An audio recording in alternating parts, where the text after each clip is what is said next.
Don't like we're recording now. Yeah. Okay. Let's go back to that. No, we can. Let's listen. It's Puck's best baseball pregame show. It's brought to you by Chalet Bowl, Washington's oldest bowling alley. Is there a kid that's in the lounge? Yeah. They don't. That's allow not kids in acceptable. there. That's not acceptable. You're paying for that privilege. You are paying for the service. And then also brought to you by John Howie Steak. We have the great Brad Adam, Root Sports, with us. Ryan Divish of the Seattle Times. We're having them on together because we're not doing a post-game show today, day game. We got the NFL schedule release that's coming up later today. So these guys elected to come on at the same time in the morning. They don't like each other, so this is a big moment for all of us. I feel like you two are compensating with your microphones. I mean, I got this thing, this little one, and then you guys got those two. You two look like, well, I don't really want to say what you look like, but. I know what you're trying to say, and I don't like it. Yeah. Okay, I'm just saying.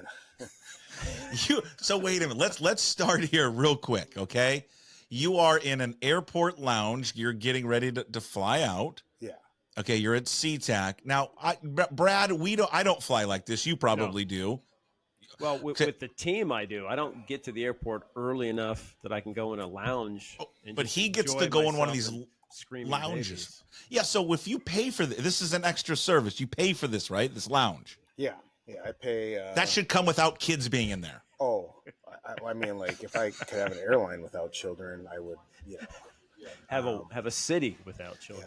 Yeah. Hey, I don't think we should go that far, a city. But listen, I think if you're paying, what do you got to pay there to get in that lounge? Is this Alaska? Is this United? What is this? So it's the Alaska Lounge, the Alaska Boardroom, I believe it's called. Okay. And I pay $600 a year. It used to be $500. Now it's up to $600. But like when I just spent 9 hours in the Minneapolis airport because of my flight got canceled, it was well worth it. It was like the one. I mean, like, look, I don't know.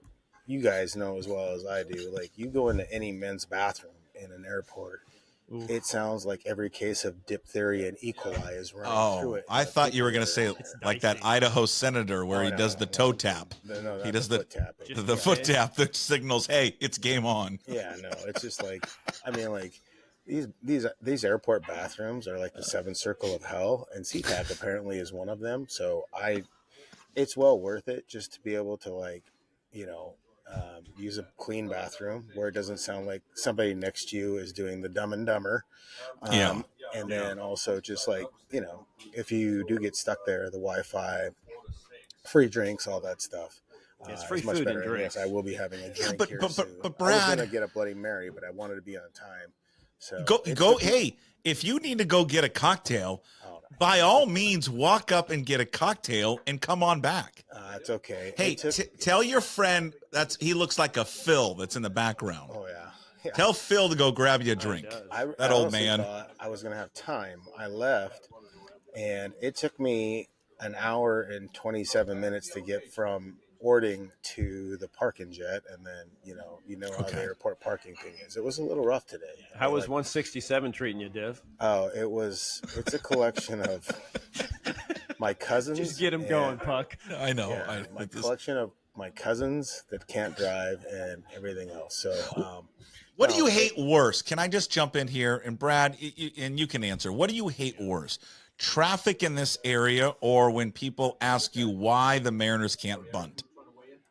Oh, go ahead, Brad. I know my answer. I hate traffic more because okay. I think most of the bunt questions are directed to Divish. Yeah. So I don't have to answer too many of those, which is good. Do you like the bunt questions, Ryan? No, I hate them, but I don't hate them as much as traffic. Nothing I hate more than traffic. And I mean, I do it to myself to live away from the city. But like, it's not that just the traffic; it's that people don't know how to drive. So I mean, that's part of it. I mean, it's true. So like, my girlfriend is going to leave Havre to pick me up in Great Falls, and she'll have to go 110 miles from Havre to Great Falls, and it will take her less time than it took me to get to the airport today. From Ording. Yeah, from Ording. All right. Let's jump into the people are like, can you guys please talk some baseball? I mean, I do, but I could really spend 20, 30 minutes just on this one. Ryan, I'll start first with you. Is this an important start? Not because you're going to need to see him perform, but health-wise, is Brian Wu okay? I mean, it seems to be. He was throwing all week, so they wouldn't let him throw and do his in-between stuff if he wasn't okay. I mean, they wouldn't let him go back out there. This is a valuable arm. They don't have, they have Emerson Hancock down in Tacoma, but you need this guy healthy, because we've seen, in the 4 innings where he didn't have forearm tightness, he was pretty dominant. So now by all accounts, he's healthy. We'll see how much they pitch him. Will they go 80 pitches? Maybe they'll keep it at that, because he never really got that far the last time. So, yeah, it's important. But for all indications, he's healthy, because they wouldn't let him throw or do the stuff he's doing if he wasn't. Hey, Brad, as you would imagine, when we had Kruger on Monday, he just couldn't quite figure out how someone gets so tight in between innings. Or take himself out of a game. That's my favorite. Out of a game, because back in his day, he never did it. Never did it. Never. So, yeah, that's to add on to Ryan. I mean, I think the fact that Brian is saying that that's happened in his rehab starts, that lends us to believe that it's not too serious, which is good. He has to figure out a way to keep loose if he does have a long inning, which is a good thing, because the offense is scoring runs.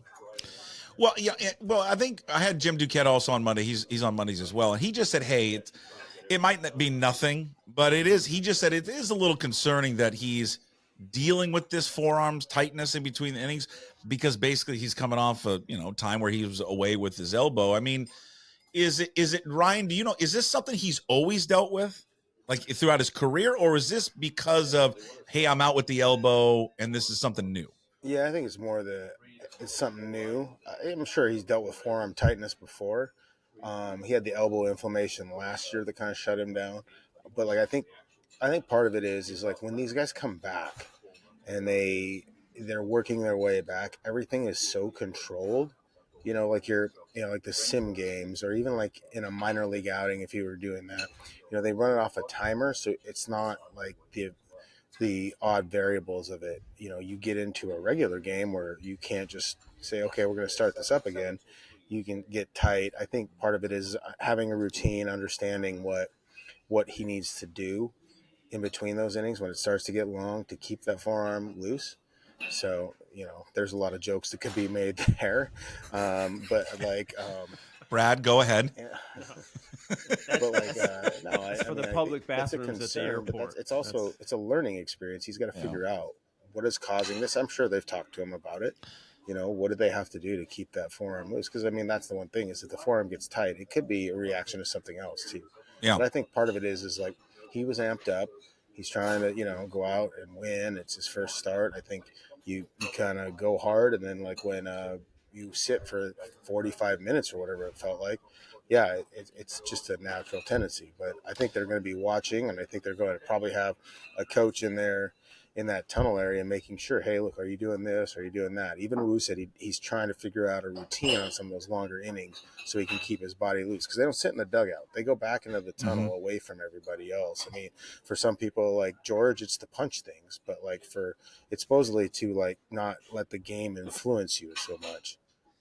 Hey, Brad, what you probably know more about this. It was because you had mentioned that routine by these pitchers was started, I think I read by Marco. Like he would go back there and do that. Do you know why he ended up kind of starting that, and why he wanted to get away, not sit in the dugout to not watch it, just to not, like what Ryan said, tell the kid to be quiet, Divish.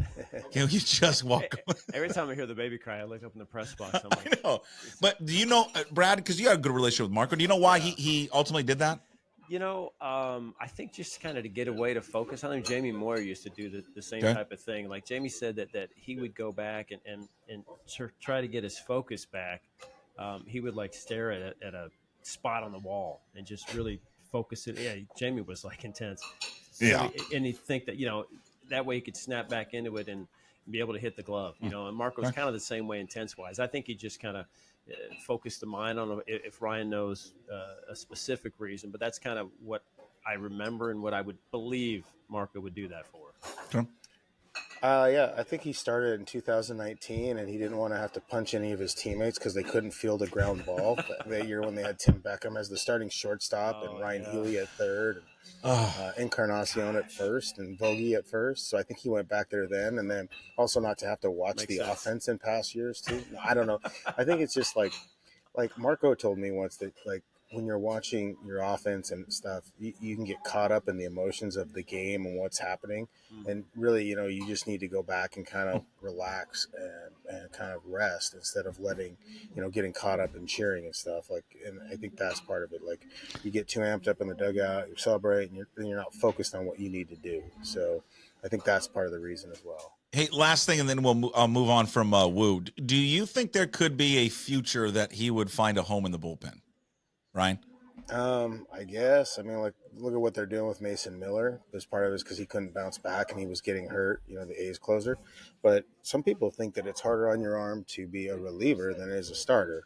So, I mean, I think, he made it through last year. I think I don't know that it's really what he would do. I mean, the value in having him as a starter is so much higher. I mean, that would be a last resort thing where like this guy can never stay healthy, so we have to do it that way. But I think they would try and maximize it until that would be the last resort deal that they would do. Brad, what do you think? Well, I agree, but I mean, just to go back to Mason Miller, I mean, he came up and had a nice start last year against the Mariners and arm trouble. They put him in the pen this year. And he's flourishing, but talking to the Oakland guys that were here, it's like he would rather go back to being a starter just because, starters get paid. That's your best pitchers, right? Mm-hmm. But his stuff is so overwhelming. I'm bummed out that we didn't get to see him here in the series because I know it pissed me I watched off him last night. You see what he did last night against Yeah. Houston?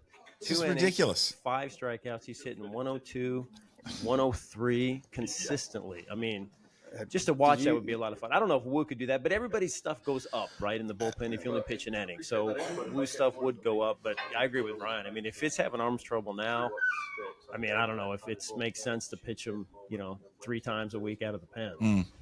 I don't know. But he's got the stuff to do it. I don't know. Did you see that poor bastard trying to bunt Mason Miller last night? He's whipping like 91-mile-per-hour sliders at him. Oh, yeah, everybody in the big league should be able to get a bunt down. Yeah, you idiot. No, it's easy. Yeah.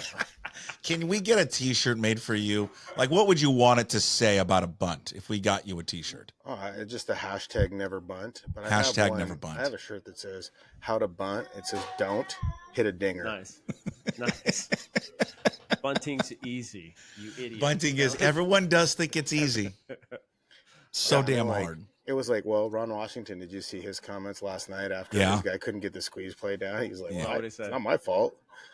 Yeah, that was great. Not my fault. He didn't do it. It's still my favorite Ron Washington moment was when he got tossed from the game when he was managing the Rangers because he couldn't understand why Eric Burns would pull back on a suicide squeeze, but he did. And so he got tossed because they didn't call a strike. And the umps kept saying, no, he pulled back. He says it's like a suicide squeeze. Nobody pulls back. Well, Eric Burns did. I always love when Washington, when he was with Oakland, and I would be down there early for the radio station. I'd get down there like at 2:00 to, do whatever. And I'm on the field and he'd always be in the dugout with his just underwear on, like the bike shorts and the stirrups on, talking to his wife and just dagger heater after heater after heater. Oh, yeah. Just, going through cigarettes like I've never seen anybody go through cigarettes in my life. God is the best. Oh, he's a piece of work, man. He's an absolute piece of work. Looking forward to seeing him in the Angels. Absolutely. Yeah, he's just the fun. He's one of the great guys in baseball. Going back to last night's game with Logan Gilbert, Brad, that's just kind of it. You almost feel bad for him that you can tell that it wears on him in particular, and it, and all these guys kind of deal with it, but it almost with him feels like he has got to be damn near perfect every single night he goes out on the mound because he just doesn't get enough run support. Yeah, not a lot of support. It's been the theme, for the season for him, but he's been so good except for, his last turn.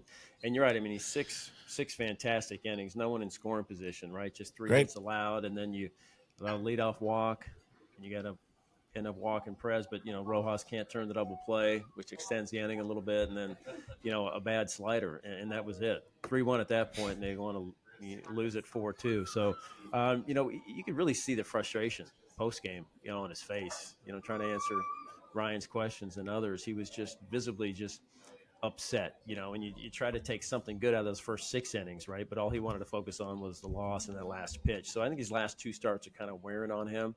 I know, of course, he'd like a lot more run support, but I think he's just focused on, himself, and he's been really the most consistent starter this year. It's just it's too bad it ended that way last night, and too bad that they're just not scoring and helping him out a little more. How does he deal with that stuff kind of afterwards? He talked about it. You wrote about it where he does the same routine. I think the next day after his start, I guess like his mental routine is the same, whether he wins or loses. Have you ever kind of got in depth? Like what is it that he kind of does and kind of the checks and balances for him? Well, he has his throwing program that he does in between, and like all the med balls and all the different stuff. So he does stretching and all that. He also does the earthing where he walks around in the grass with his bare feet and kind of just meditates. I mean, Cal makes fun of him all the time. It's just Cal just mocks him incessantly. Has Cal tried it? Maybe it's good for Cal. I don't know. Cal's more like me. I think that's why we get along. I was going to say, so he just mocks Logan for being zen out there. What would it take for Divish to walk around the outfield barefoot?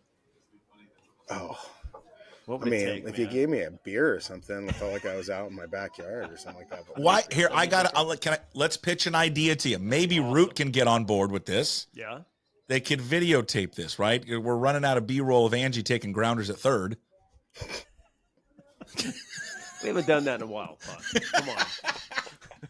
That's my favorite.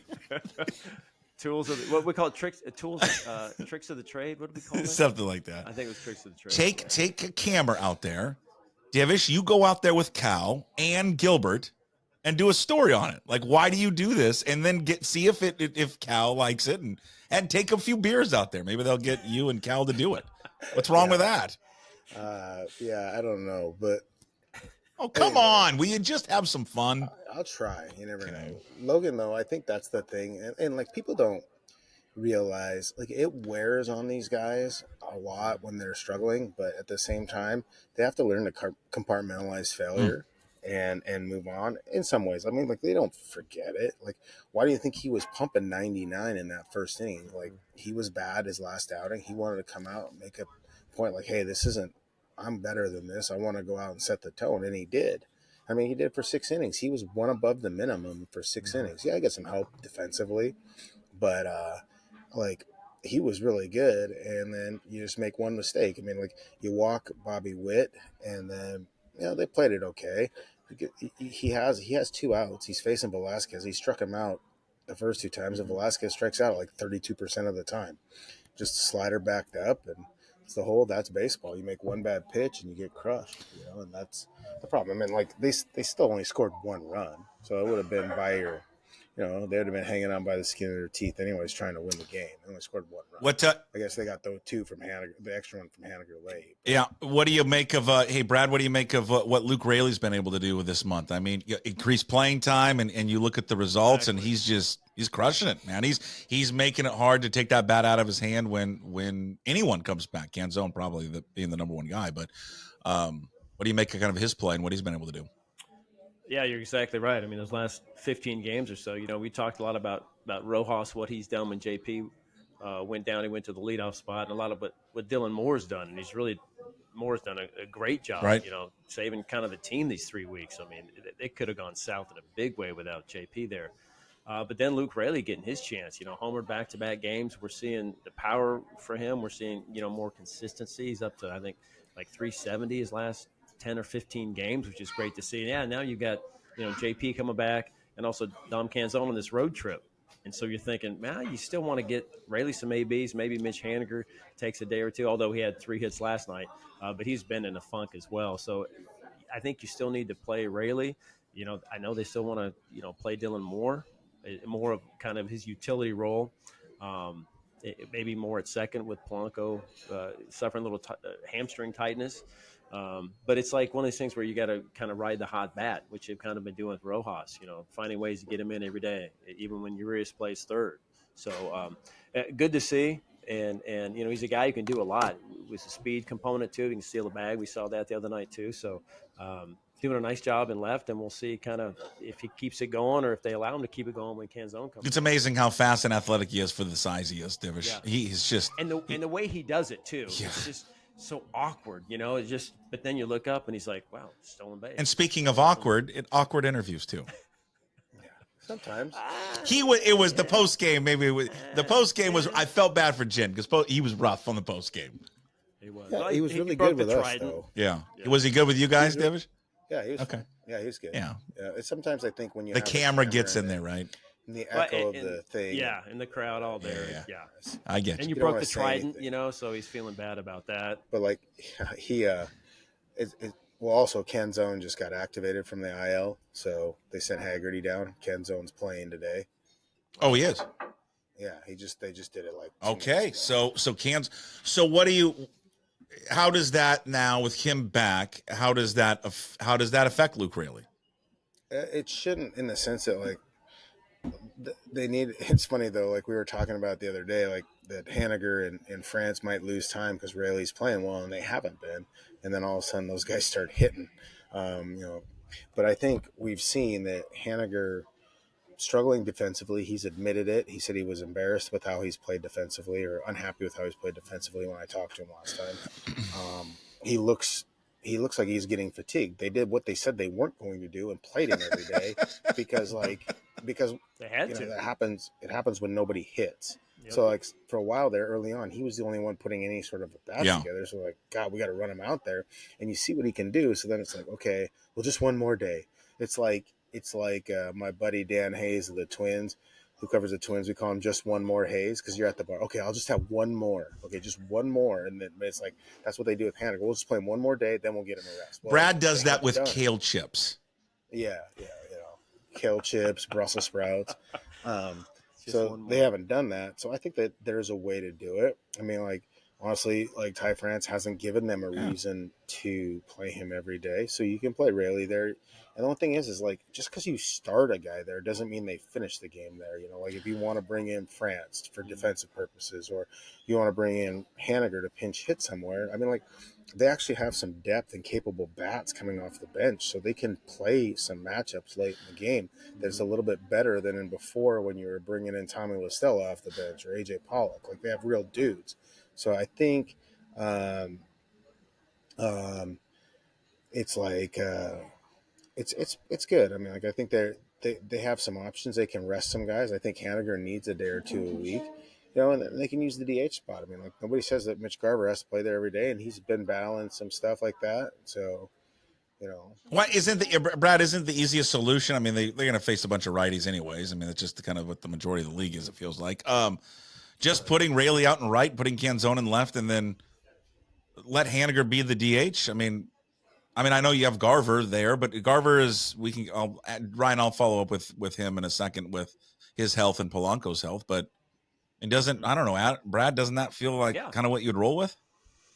Yeah, I think so to start games, sure. And then, like Ryan said, they bring in a lefty and maybe you go to, your righties off the bench, right? You bring in your France, your Haniger, your Garver or something. So, we say that with Cal all the time. They try to give him a day off, and then by the seventh inning, he's pinch hitting and finishing the game catching. So, yeah, it's good, as Ryan said, to have guys, capable guys off the bench too, to come in. And, I see them going with a lot of mix and match, a lot of platoon type stuff going forward. At second, if Polanco struggles, I don't think he's going to play every day. Rayleigh can play right, left, first. I think they're going to kind of rotate maybe matchup wise. You go lefty, righty for sure. But again, if guys are swinging it, they're going to be able to play, and Rayleigh's got to keep in right now. So we'll see going forward, but options are always good. What's the health update there, Divish, right now? What's going on with that? They just said he had some back spasms in the upper back, which is different. Before he had back spasms in his lower back at the beginning of the season for Garver. So it's kind of like the whole DNP. I mean, I think that's part of it. He's 33? Which he says, yeah. He's just he gets dinged up. He plays a lot. I think thing with Haniger too. So I think I mean he's not going to play 6 out of 7 every week. So there are opportunities to play guys. And the thing is like, if you're winning, then nobody can complain about the playing time. I mean, honestly, France could lose time to Rayleigh. I think Luis Urias can lose time to Dylan Moore. Just Dylan Moore does more things. Urias dropping that pop fly the other night probably didn't help him any. It's just like, so there are ways, like maybe like when JP comes back, I think people are like, oh, you got to play Rojas. He's your hottest hitter. There's a reason why he's having the success he's having, because they're putting him in the optimal places for him to have success. He's not a terrible hit against lefties, but like, you know what? If he has optimal success against right-handed hitters or right-hand pitchers, and Dylan Moore has optimal success against left-handed pitchers, then just do it. That's how they set up the roster in the first place. That's the most. It's one of the dumbest things that happens a lot in baseball and in everything. You have this whole plan of how you set up a roster and how you want to play, and then you deviate from it after reactionary to the moments. Like if everybody on Twitter was running the decision making, like Jack Sorenzik used to get, that was the knock against Jack Sorenzik, is after 10 days or 10 games, he'd totally change everything he thought about the team because he'd react to 10 days. You can't do that. You set it up one way, you're limited in what you can do. You're going to lose players if you just start dumping them. So you have to find a way, play the way you set it up first. You have to give it time before you say, okay, this isn't working. I mean, like, we're 40 games in. You could sit there and say, okay, Urias isn't great defensively. He hasn't been exactly what you thought you wanted offensively. He's been fine. But is Dylan Moore better? Can we play him a little bit more? Can we adjust our plan on that? Yeah, that's not significant. That's not saying, okay, we're going to go to a bunt and small ball team when we have all these guys that are slower than hell and, don't make a lot of contact to, take advantage of moving a runner into place. So you have to play with kind of the roster you have and how you set it up until you can kind of see that, okay, this is the real pattern emerging of who we are as a team. I still think they have about 10 more games. Usually it's the 50 game mark where you kind of decide, okay, here we go. This is what we are. I mean, like, I look at the position player roster. I don't think that's the biggest concern. I'd look at the bullpen and say that's a larger concern than the position player roster. Are you, we'll wrap it up with this, and Divish can answer right after Brad. Brad, they're after 43 games, and Ryan just said it, usually kind of look at that 50 game mark, but let's just look at 43. Randall Morris, by the way, ex-Seahawks running back, number 43. Huh? Randall too hot to handle Morris? Yeah. I think he was 43. Wow. Actually, might have been 42. Damn it. It was so going well. Maybe David Hughes was 43 for the Seahawks. Anyways, are you surprised at where they're at after 43? 23-20, first place in the West, sixth best record in the American League. Not really surprised record-wise. I think that, pitching obviously was going to be a strength for these guys. I mean, I don't think any of us could have foreseen them going on that 15 or 20 25 game run that the starters went on. I mean, we knew they'd be good, but not maybe that good. I thought the offense would be a little bit better than what they are and not strike out like they are right now, but I think the way they got there might be a little different. But I think the record is pretty what I kind of where you thought they would be, but you didn't think that would have them in first place. No. The West does surprise me. Obviously, Houston surprised everybody with how poorly they started, and also Texas as well, just being 500. Even with that offense, I thought they'd make up for their injuries to that starting staff with that offense, and coming off that World Series, I thought they'd be just fine. But it's a quarter of the way through, so things looking good, and Mariners in a nice spot just because of their pitching. But I agree with Div. I mean, they're going to need to add one, probably two arms to that bullpen, because they're having trouble getting the ball to Munoz, as we've seen. Divish, and he can't go 4 outs every year. You're right. Ryan, what do you think? Yeah, I mean, like I'm not surprised they're 23-20. I think how they got to 23-20 is pretty surprising. I mean, like the pitching has been elite, the offense has been tepid at best. We've seen hints of it. They got to 23-20 with their best player largely being a non-factor for a lot of games. And, he did it with that. I mean, they did it with the starting pitching, and the bullpen pieces have been okay. I think, like, if I was looking at, the offense, I never said, oh, it's terrible, like, it'll never be any good. I think it'll be fine. But, like, Gabe Spire hasn't been as good as you expected him to be. Ryan Stanek hasn't been great. I mean, that's issues right there. And I mean, like, like that's the leverage. And then the kind of guy that they use, the Justin Topa role. Trent Thornton's been okay, but like he does allow some inherited runners to score. So, and he doesn't get the swing and miss sometimes that you need. So, like, I think Santos is there. He's throwing. That'll help. There's a guy named Logan Evans. He's one of their top pitching prospects. He throws 100. He's a starter, but like, it wouldn't kill his development as a starter if by July they decide, okay, look, we're going to have him shift to the bullpen for the end of the season. I mean, they used to do that a lot in the big leagues, and they've talked about that. So, they can add some and then go get a bullpen piece. The one thing is like you look at their team, and if you just need some bullpen arms, that's fine. You don't know until July. Maybe you need a first baseman. Maybe somebody gets hurt, or maybe you decide you need a left fielder or something like that. You need the right-handed bat. Like, you don't know now, but they have enough pieces now to be good. I'm not surprised about Texas. I thought their pitching was terrible, and it's been terrible. I knew their bullpen was weak, and it's that the bullpen was weak last year. How they won the World Series isn't atypical of how you play in a season. I mean, like they used 3 relievers. That Jose Leclerc's arm, I thought it was going to fly off in the playoffs. So the Astros being bad was a bit surprising because I think they can score runs. They just can't pitch. They have injuries, and now their best pitchers is going on the suspension list. So I'm stunned that an Astros pitcher would cheat. Surprising. Use a sticky substance, like when they said Garrett Cole and Verlander and all those guys rejuvenated their career doing that. So now I'm not surprised like how they are, or even how the division is. I'm just surprised that how they were able to do it, because numbers and like baseball logic says that wouldn't be typical to get to 23-20. There they are. Puck's best baseball pregame show. That was great. 30 minutes. We covered everything. Baseball, a screaming kid in the airport lounge where Divish is, traffic. We solved everything. Bathrooms. Yeah, There's bathrooms. screaming kids in the press box at T-Mobile where Brad's at too. I mean, it's Kramer. When they open the window, Kramer a little bit, wearing his joggers, Khaki joggers. Well, he can pull it off. no socks. Hey, Can he? I don't know. I mean, Did you notice I left Goldsmith out of that photo of the best hair in baseball?